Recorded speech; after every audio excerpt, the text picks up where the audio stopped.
Bonjour à tous. Je pense que vous l'avez vu dans le titre de la vidéo. Je viens de faire mon premier trajet avec mon modèle Y qui m'a été livré récemment, il y a 2 ou 3 semaines. Je viens d'effectuer environ 1000 km avec. 1000-1100. Là, je suis à l'île d'Oléron. J'habite en région parisienne, ce qui me fait déjà 700 km. Et puis, on a visité la région. On est parti à La Rochelle, on a fait Bordeaux, Dune du Pilat et tout. Je suis à peu près à 1100 km. Donc, pour vous dire, le trajet en véhicule électrique, rien à dire, c'est positif. Vous pouvez y aller. Vous organisez votre trajet comme vous le souhaitez. Vous n'avez pas de contraintes de recharge. Vous calez vos recharges selon vos pauses que vous voulez effectuer. Moi, je fais des pauses à peu près toutes les 2 heures, 2 heures et demie avec les enfants. Ce qui est recommandé et ce qui est très bien. L'audio du véhicule est génial, le véhicule est très bien insonorisé. J'ai vu souvent sur YouTube des gens parler des sexy buttons, c'est-à-dire vous allez vous dire qu'en achetant une Tesla déjà qui coûte cher, que je vais devoir acheter plein de trucs qui coûtent cher aussi. Franchement, vous n'en avez pas besoin.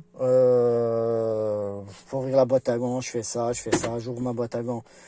Ma femme a très vite compris comment il faut le faire, elle l'utilise, elle ouvre la boîte à gants, puis on range pas souvent plein de choses pour aller tout le temps ouvrir et fermer la boîte à gants, on le fait une fois de temps en temps. Elle a dû, je crois, l'ouvrir en tout et pour tout, je crois, une ou deux fois max. Surtout qu'en plus, Tesla, grâce à la dernière mise à jour, maintenant on peut utiliser la molette de gauche comme accès direct à certaines fonctionnalités. Un appui long, et là on va avoir plein de raccourcis pour régler la température, ventilation, luminosité, le mode d'accélération, boîte à gants, voilà. Donc très facile à utiliser. Les accessoires, bah vous voyez, j'ai attendu de voir si je vais avoir besoin d'acheter les bacs ici. Franchement, j'aurais pas vraiment besoin. Un chiffon pour nettoyer. Si vous avez une Xbox chez vous et que vous avez acheté une manette filaire pour les enfants, vous pouvez l'utiliser pour jouer au jeu du véhicule sur l'aire de recharge. Ce qui est très bien, mes enfants aiment bien. Le fil est assez long, donc je leur passe la manette à l'arrière. 15 € en grande surface, vous n'avez pas besoin d'aller acheter des trucs Bluetooth qui se connectent, machin. Là aussi, j'ai pas pris d'accessoires de rangement, ça me sert, voilà. Attention, ne mettez pas vos clés ici, le plastique à l'intérieur se raye très facilement. Donc, soit vous mettez une protection, soit je vous conseille de mettre un truc métallique à l'intérieur. Le cuir vegan se nettoie très facilement. Malheureusement, moi, je ne peux plus utiliser celui-là qui va donner un aspect satiné. Je vous le déconseille. J'ai encore le truc, il est quasiment plein de mon ancien véhicule.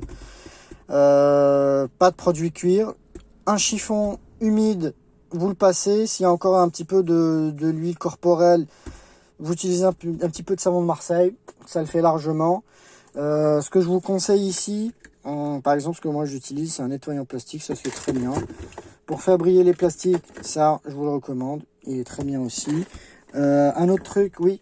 Pour les insectes, je vous le recommande fortement. Pas celui-ci, mais peu importe. En tout cas, ce que je vous recommande, c'est de nettoyer votre véhicule. Quand vous faites un trajet, ne laissez jamais, jamais, jamais des insectes morts sur votre carrosserie ou des crottes de pigeons. Ça abîme le vernis.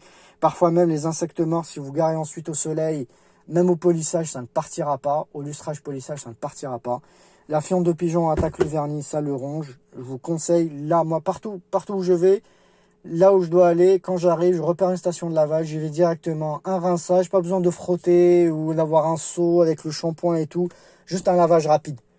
Vous lavez, vous rincez, vous enlevez toutes les traces. Comme ça, vous êtes tranquille. Puis dès qu'il y a une fiente de pigeon, vous rincez à l'eau, vous frottez comme ça avec votre main. Si vous voulez pas un petit chiffon, vous enlevez et puis c'est réglé. J'ai pris aussi les trucs de pédale en alu, ça protège. Ça, je vous le recommande par contre. Ça aussi, je peux plus l'utiliser. Ça me sert plus à rien pour le cuir. Par contre, ce que je vais acheter comme accessoire, c'est les protections des boutons ici. Les finitions mat ici ont souvent tendance à satiner, devenir brillantes au fur et à mesure de l'utilisation. Donc on aura ici, même autour du volant, j'ai vu certains véhicules. Vous allez sur la centrale, moi ce que je fais souvent, et je vois comment les véhicules à l'intérieur vieillissent un petit peu. Et j'ai vu souvent des auréoles ici. C'est pas du sébum ou de l'huile corporelle, non, non, pas du tout. C'est les finitions mat. À force d'utiliser, ici ça devient brillant. Et malheureusement, c'est impossible à récupérer le mat. Noir mat, c'est impossible à récupérer en aspect d'origine, une fois qu'il s'est un petit peu satiné. Donc je vous recommande d'acheter des protections pour ça. Et ça coûte pas cher sur AliExpress. Moi, je vais les prendre. Ce que je vais faire également, c'est protection PPF. Je vais le poser moi-même. Chez Green Drive, ils le vendent, il coûte un peu cher. J'ai vu un truc sur AliExpress à 200 et quelques. Mais je suis pas très serein. Je vais prendre un truc, certes ça coûte 700 €. Je vais le poser moi-même. Moi, je me débrouille assez bien avec le wrap et tout. Je ferai peut-être une vidéo à l'avenir. Pour vous le montrer la pose. Ce que je vais faire aussi, c'est que je vais mettre mon lien de parrainage dans le descriptif de la vidéo. Je vais mettre aussi mon adresse mail. Si vous utilisez mon lien, ce que je vous dis, ce que je vous propose, c'est que je vous redonne vos crédits. Il y a 2000 points pour le parrain. Vous pourrez par contre uniquement me dire ce que vous souhaitez sur la boutique Tesla. Si vous voulez booker pour me dire, voilà, je veux ça pour 2000 points, je vous fais le truc pour 2000 points. Il faudra juste venir les récupérer, j'habite en région parisienne. Ou alors, vous paierez juste les frais de livraison si vous voulez que je vous les envoie. Il n'y a pas de problème. De toute façon, vous aurez mon mail, vous pourrez m'écrire, pas de souci. Donc voilà, si vous avez besoin d'informations, vous me posez vos questions en descriptif, j'essaierai de vous répondre. Sinon, si vous réfléchissez à acheter un véhicule électrique Tesla, je vous le recommande. N'hésitez pas, allez-y. Confort, conduite, franchement que du positif. Silence. Et j'ai vu que les gens apprécient, les gens autour qu'on vous relaie apprécient plutôt bien l'approche d'un véhicule électrique comme ça, qui fait pas de bruit et tout. Certains sont souvent surpris. Il faut faire attention par contre. Il faut faire attention. Les piétons, les cyclistes, parfois ils n'entendent pas le véhicule approcher. Et il faut être un petit peu sur le qui-vive par rapport à ça. Voilà, bah écoutez, je vous souhaite un bon visionnage de cette vidéo. Je pense que vous l'avez déjà vu, si vous êtes arrivé jusqu'ici. Puis je vous dis à bientôt. Voilà, ciao!